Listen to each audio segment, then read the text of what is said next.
नमस्कार मंडळी, आज आम्ही माळशेज घाटात निघालोय. माझ्यासोबत माझ्या बहिणीचे मिस्टर अतुलजी, माझा मुलगा तुषार, यादव साहेब आणि माझी बहीण योगिता.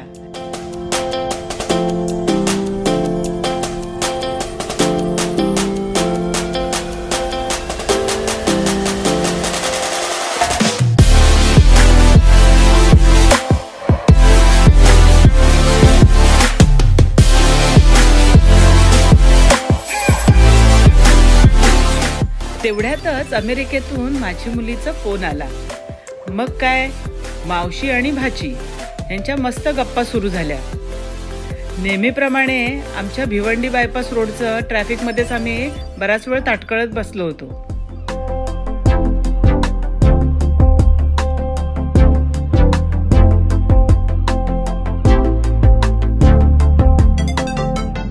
तुम्ही जर ठाणा मुंबईतून प्रवास करत असाल तर कल्याण खडकपाडा येथील गुरुदेव या हॉटेलमध्ये थांबून आपण नाश्ता घेऊ शकता. साऊथ इंडियन फूड आणि फिल्टर कॉफी एकदम बेस्ट आहे. आता आपण उल्हास नदीच्या पुलावरून जात आहोत. 2 दिवसापूर्वीच खूप मुसळधार पाऊस झाल्याने ह्या पुलावरून पाणी जात होते. त्यामुळे गुगल मॅपवर हा पूल वाहतुकीसाठी बंद दाखवत होते. पण स्थानिक लोकांनी पूल सुरू असल्याचे सांगितल्यावर आम्ही पुढील प्रवास सुरू केला. कधी कधी गुगल बाईपेक्षा स्थानिकांची मदत घेतलेली बरी.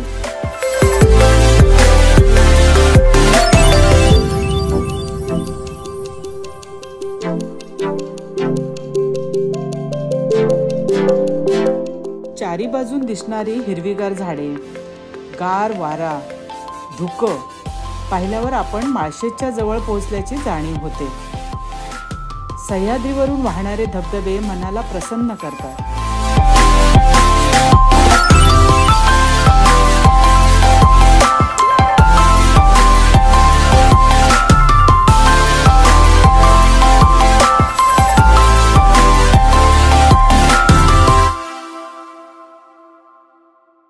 रस्त्याच्या बाजूला छोटासा धबधबा बघितल्यावर तिथे जाऊन फोटो काढण्याचा मोह काही आम्हाला आवरला नाही.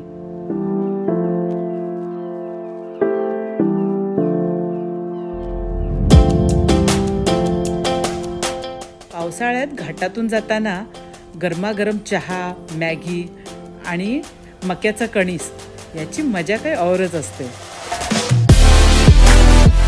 घाटातून जाताना धुक्यामुळे पुढचं काहीच दिसत नव्हतं. अगदी झिरो व्हिजिबिलिटी. समोरच्या गाडीच्या मागे हळूहळू प्रवास सुरू आहे.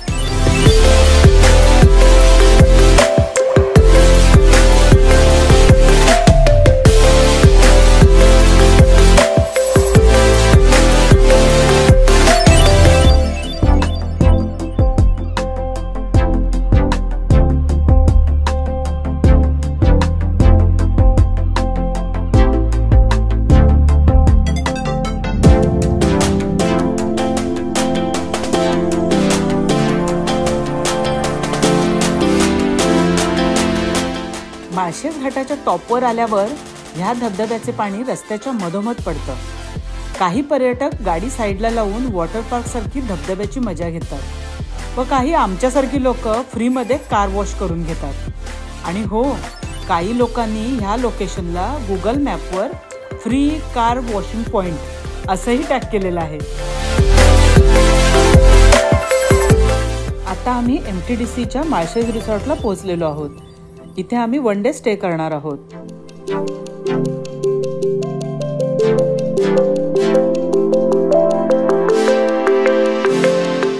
चला तर मग तुम्हाला रूम टूर देते. हा डिलक्स रूम आम्ही बुक केला आहे. त्यामध्ये 4 जण राहू शकतात. घाटाच्या टॉपवर हे रिसॉर्ट असल्याने अक्षरशः ढगच खाली आलेले असतात.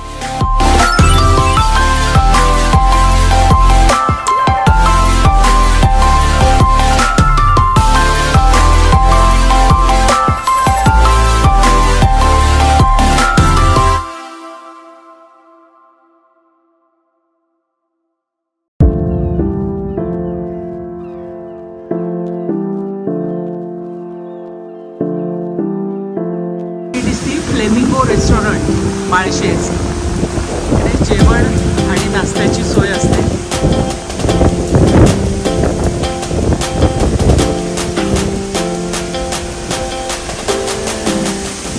डिनर आहे बघ, आलू जीरा, भेंडी फ्राय, दाल खिचडी. स्टेट रिप्रेझेंटेटिव्ह, राज्य प्रतिनिधी.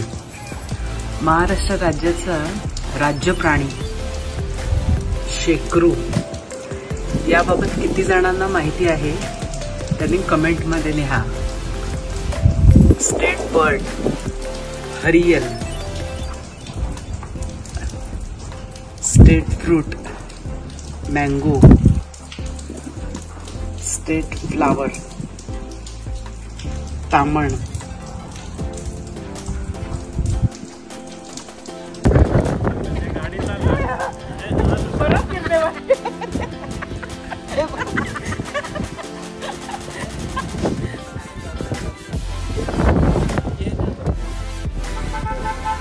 हे MTDCचं माळशेज घाट हे पर्यटन स्थळ आहे. इथे MTDCचं निवासस्थानही आहे. वेगवेगळ्या प्रकारच्या रूम्स आहेत, परंतु पावसाळ्यामध्ये स्पेशली शनिवार आणि रविवार खूप जास्त मागणी असल्यामुळे बुकिंग फारच लवकर करावं लागतं. ॲटलिस्ट 3 ते 4 महिने अगर बुकिंग केलं तर पावसाळ्यातलं शनिवारचं बुकिंग मिळू शकतं, अदरवाईज मधल्या दिवसाचं मिळू शकतं. आणि बुकिंग कशी करायची? इथल्या जे रूम्सचे दर आहेत ते 4,000 पासून ते अंदाजे 6,000 ते 6,500 रुपये वीकेंडचे रेट आहेत. त्याच्या व्यतिरिक्त इकडे 2 डॉर्मेटरी रूमही आहेत, ज्या 20 जणांना एकत्र एका रूममध्ये राहू शकतात अशी सुविधा आहे. त्याच्याची जशी बुकिंग केली तर रूमची गॅरंटी आहे. आणि बुकिंग कशी करायची? बुकिंग MTDCची वेबसाईट आहे, वेबसाईटवर जाऊन तुम्ही बुक करू शकता किंवा त्यांचं नरिमन पॉईंटला ऑफिस आहे तिथे प्रत्यक्ष भेट देऊन करू शकता. थँक्यू. आणि गव्हर्नमेंट एम्प्लॉई असाल तर तुम्हाला 10% डिस्काउंटही आहे. ओह वाव, जोरदार हवा आहे. खरं तर ह्या रिसॉर्टमधून माळशेज व्हॅलीचे नयनरम्य सौंदर्य दिसते, पण धुक्यामुळे आणि वेगाने वाहणाऱ्या वाऱ्यांमुळे काहीच दिसत नव्हतं.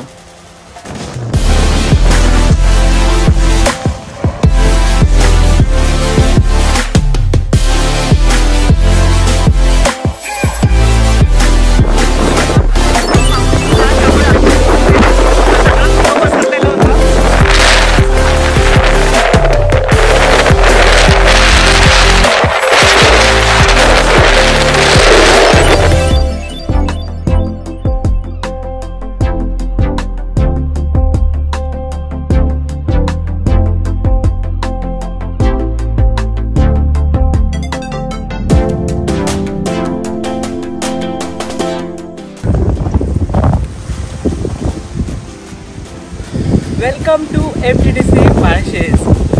आपण बघू शकता संध्याकाळचे साधारण 7 वाजत आले आहेत. नजारा बघा आपण, निसर्गाचा अद्भुत नजारा. ढग असे खाली आलेले आहेत.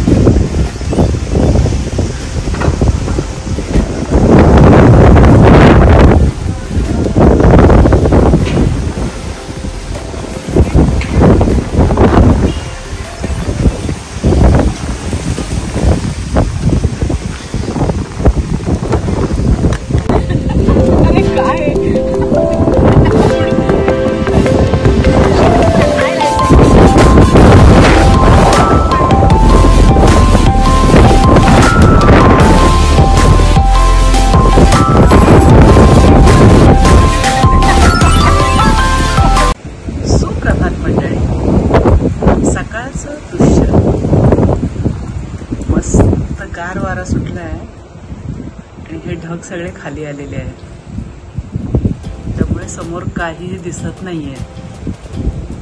ब्रेकफास्ट अंडा भुर्जी, पोहे, पुरी, ब्रेड आणि ही बटाट्याची भाजी.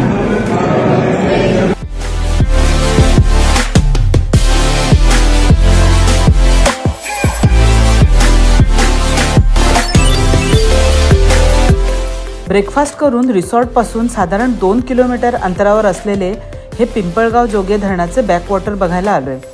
हे पुणे जिल्ह्यातील जुन्नरमधील पिंपळगाव जोगे धरणाचे बॅकवॉटर आहे. जुन्नरमधील हरिश्चंद्रगडमध्ये पुष्पवती नदीचा उगम होतो. याच नदीवर पिंपळगाव जोगे गावाजवळ कुकडी प्रकल्पाअंतर्गत 1999 मध्ये हे धरण बांधलेले आहे. या धरणाचे बांधकाम मातीमध्ये करण्यात आले असून धरणाची लांबी 4310 मीटर व उंची 24.60 मीटर आहे.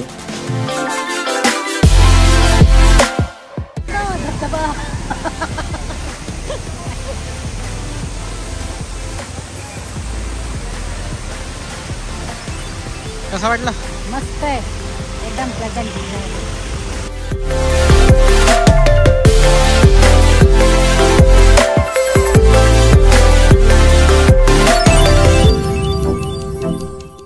धबधबा दिसल्यानंतर गाडीतून उतरून थोडं फोटोशूट करून घेतलं.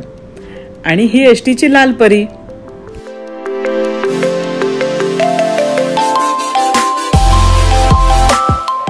दुसऱ्या दिवशी सकाळी हा परतीचा प्रवास सुरू झालेला आहे. कालच्यासारखंच आज देखील पावसाळी वातावरण आहे. सगळीकडे मस्त धुकं पसरलेलं आहे.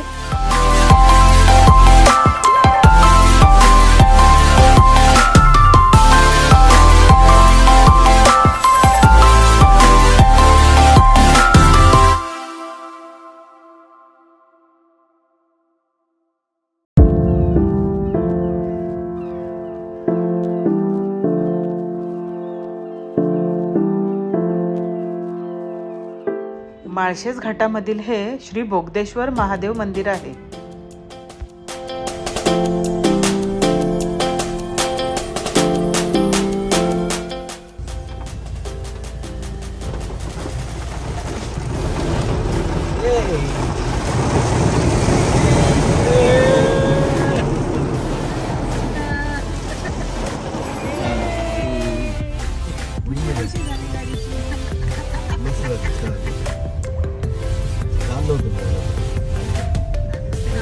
अरे आली लाल बस.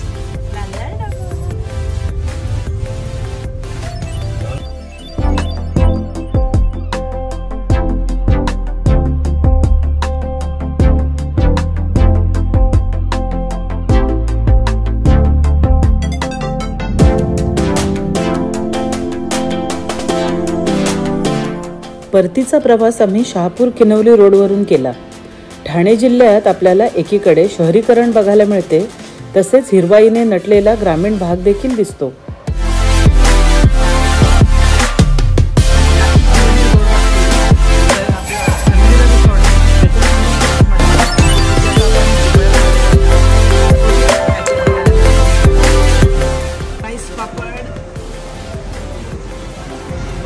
चना कोलीवाडा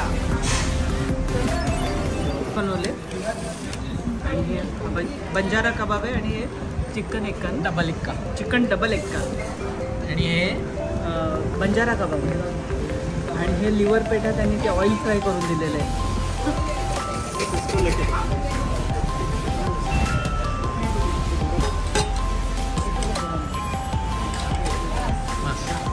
सीताफळ क्रीम